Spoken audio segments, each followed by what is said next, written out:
so I'm going to try to tackle this 8-in-1 short birdie's bed. I think they're 15-inch tall heights. These are the paste tomatoes. They're actually the same variety as the ones over in this bed.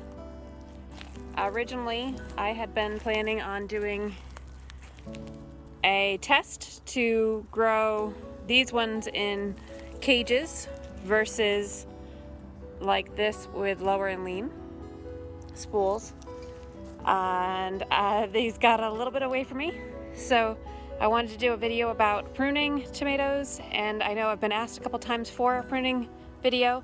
So what I'm going to do is do a couple different versions of pruning tomatoes, and Addie's going to come help me here tonight, and we're going to go through how I would tackle an overgrown tomato bed, and then we're going to try to tackle some of the lower and lean methods that I use when the tomatoes are already growing, already strung up, and just the maintenance of the lower and lean. I did do a video about setting up lower and lean a little while ago. I've done a couple now, so feel free to look back and find that one if you're curious. I don't know really what I'm going to find in here as far as where the tomatoes are growing. So often, most of the tomatoes, the actual fruit, will grow off of the main stem. But that doesn't mean that some of these suckers, this is the main stem here. You can see it's the thickest part here, coming up here, out to here. You can see some more flowers. Flowers, that's good. This sucker here could potentially have more flowers and more fruit that we would want to cut off. So what I'm going to do is actually just double check these. If they actually have some really mature fruit, I may consider leaving some extra branches on these tomatoes. I also am going to get some of the spools, and we're going to actually tie these up to have 1 or 2 main branches. I think I might leave a little bit more foliage on these than the ones that I prune way back. So that will be depending on what we find when I get in here. The other things to note is no matter what, if you do Florida weave, if you do stakes, and I always recommend pruning at least the bottom 12 to 15, 18 inches. So I highly recommend that. And that is so you get airflow. You're gonna notice a lot more bug damage closer down to the bottoms here. The other thing it does is it prevents a lot of the splash of the dirt up to the leaves when you're watering or it's raining, which helps reduce the potential blight, really. So keeping your plants really clean all year round, or all summer for us here, is really going to be an important piece as we go through this process.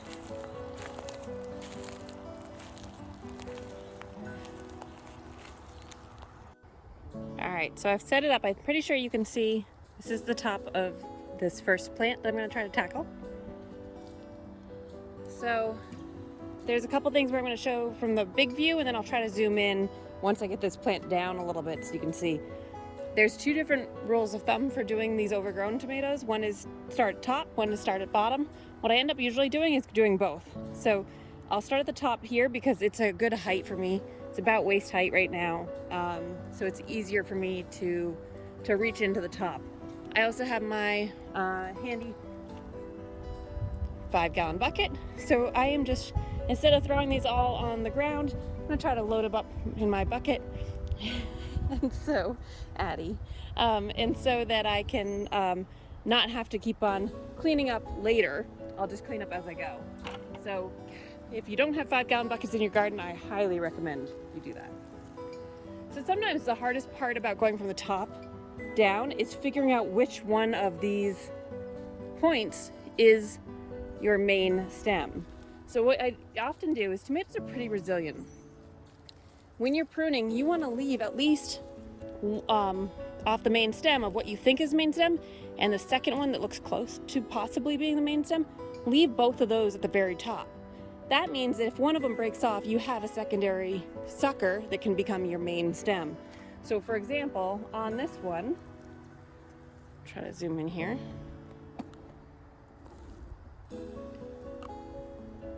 I have this really nice Y right here. So I'm gonna leave both this stem here, you can see back here, this one here, and this one, which this one I'm pretty sure is the main stem.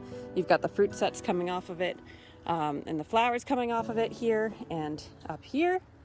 But I'm gonna leave this one until I'm fully done pruning and stringing this all up.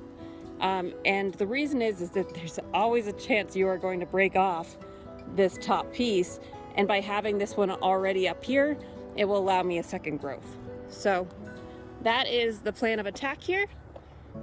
So let me see if I can start pruning away the other pieces. So I often will close my my shears, my pruners, until I get to the spot that I actually want to prune. You always want to make sure your shears are clean.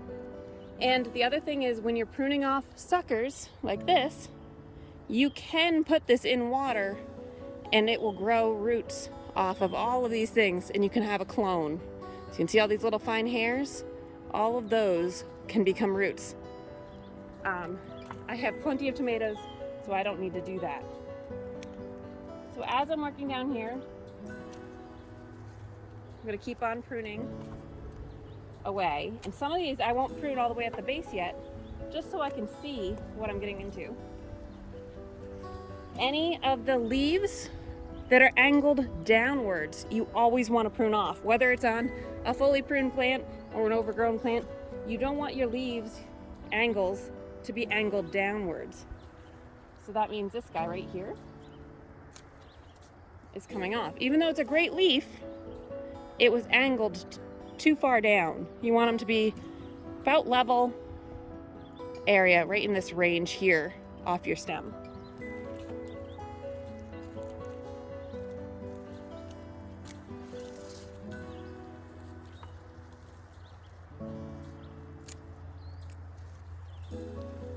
A lot of people need to wear sleeves when they're doing this type of work, or hand covers or gloves. That's absolutely fine.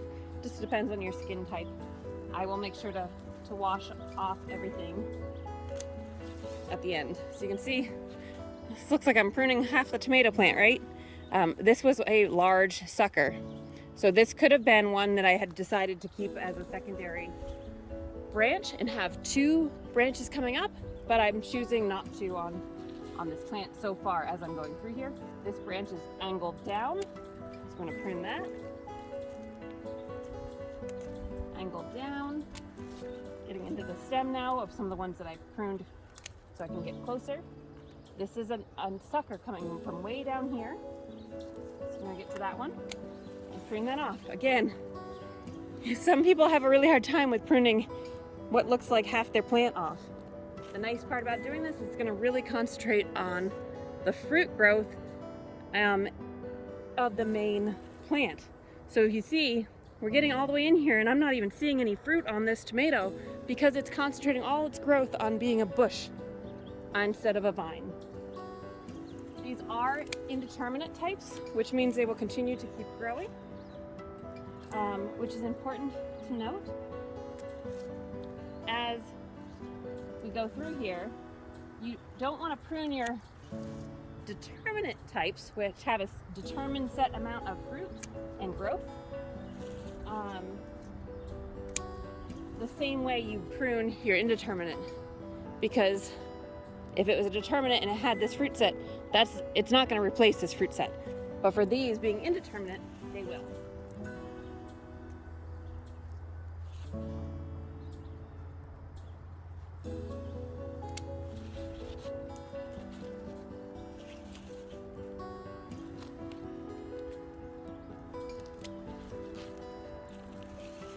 So all of a sudden, these huge plants are not looking as big as they were. There was no fruit set on them, just some flowers. This is that main stem now. You can really see this being a main stem, this being a secondary. Even though this looks like it's going straight, this is actually the main stem and this is the sucker here. So once I would hang this up here with the string, at that point, then I'd come back and clip this sucker off, but not right now. The other thing is I'm choosing to leave this leaf going, even though it's angled down a little bit, until I come back around, just because there's not a ton of upper green growth on this plant because it was so bushy.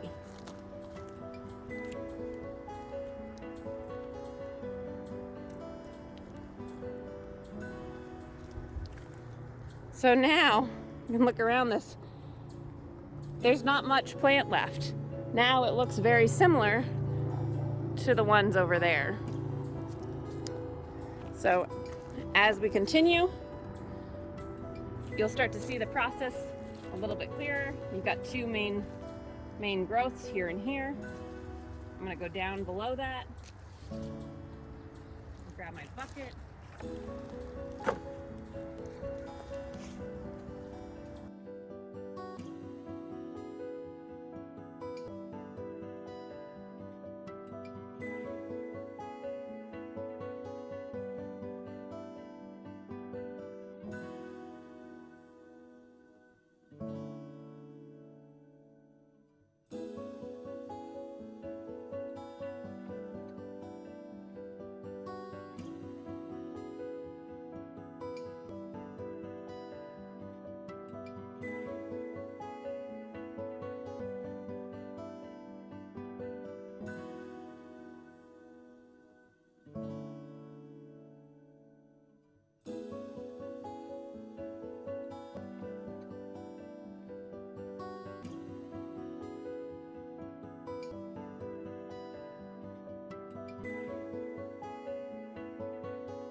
This one's a bit crazy, if you see how big this is.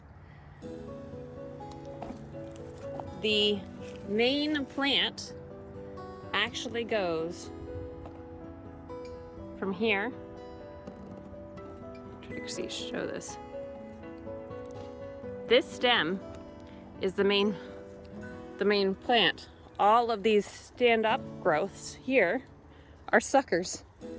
And you can tell by seeing this main stem down here and following this stem. So as I started digging in, I could start seeing that, and I could start seeing some of the fruit.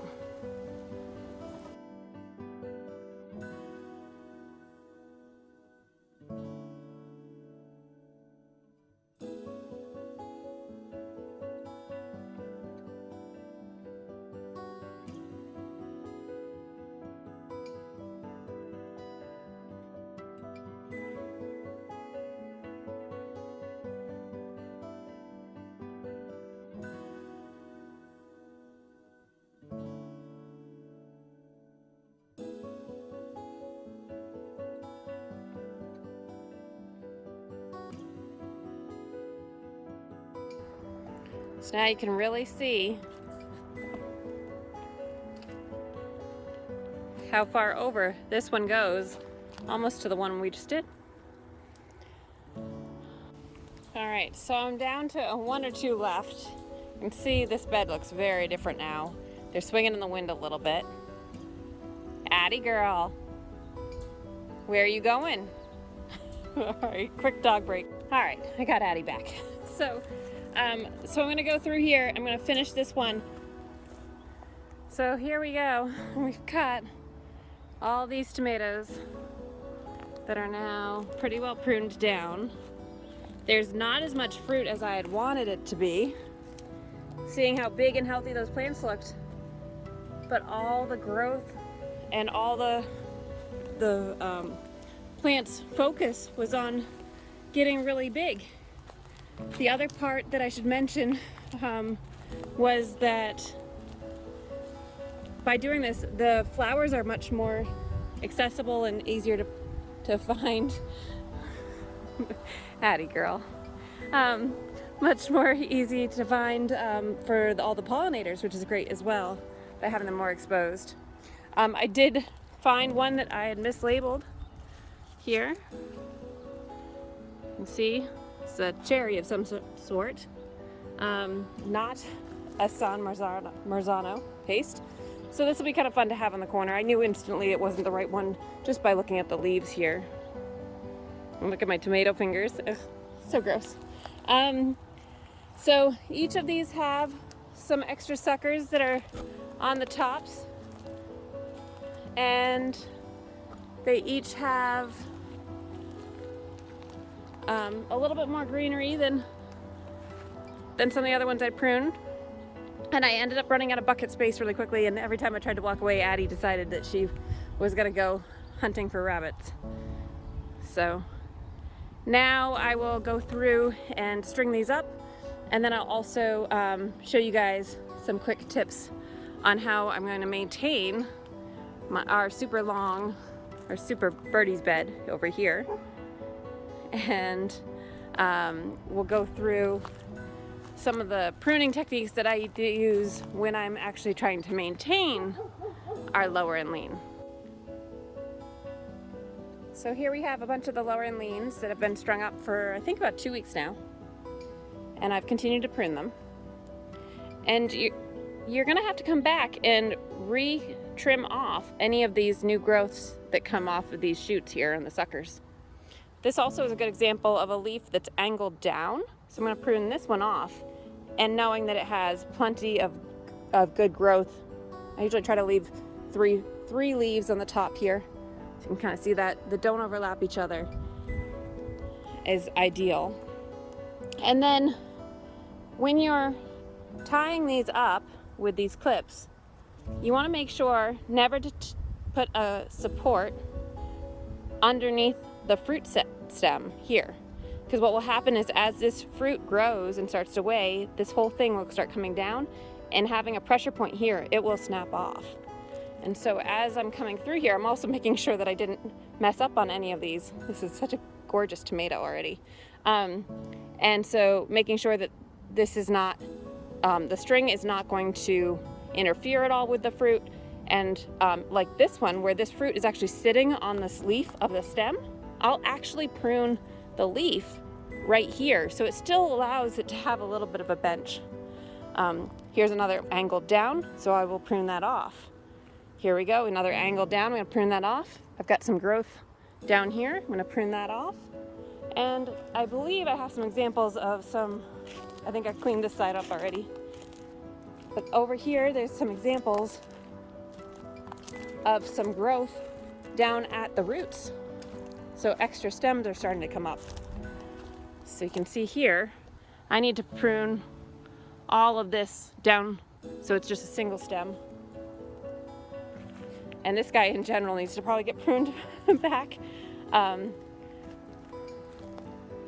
see all the fruit here. It's coming in.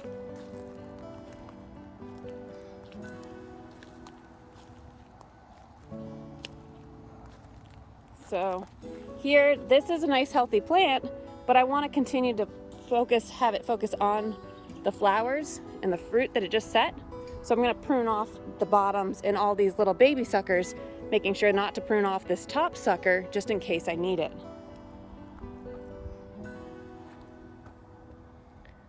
So hopefully that helps you guys understand some of the mindset when I'm pruning my tomatoes. As these guys get up to the wire here, which is about just over 6 feet at the lowest point, at that point, then when we have multiple growing up over the top of this wire, we're gonna lower the spools down, let some string out, and the plant will go relaxed, and then we'll move the hooks over from here. It'll go to the next spot over, so every foot they'll keep moving over. So you can see I have a few on this bed that I still need to string up. It's been pick your poison here in the garden. So overall, lots of pruning on the tomatoes. I do come out here. Once you keep up with it, it's really not that bad. It takes me about 15 minutes to go through all of these 50 tomatoes in these beds and these 3 beds here, it's 15-20 minutes to come through and do a quick pruning once they're maintained. If you get them to this far, that's a good hour plus work. So hopefully that's helpful. If you have any questions, please let me know. And if you haven't yet, please like and subscribe so you can see more content. And let me know what else you want to see on what I do here in the garden or on the wood mill with my husband. And I will update you guys again soon. I still need to do the greenhouse update, so that will be one of the next videos coming out. Thanks for watching.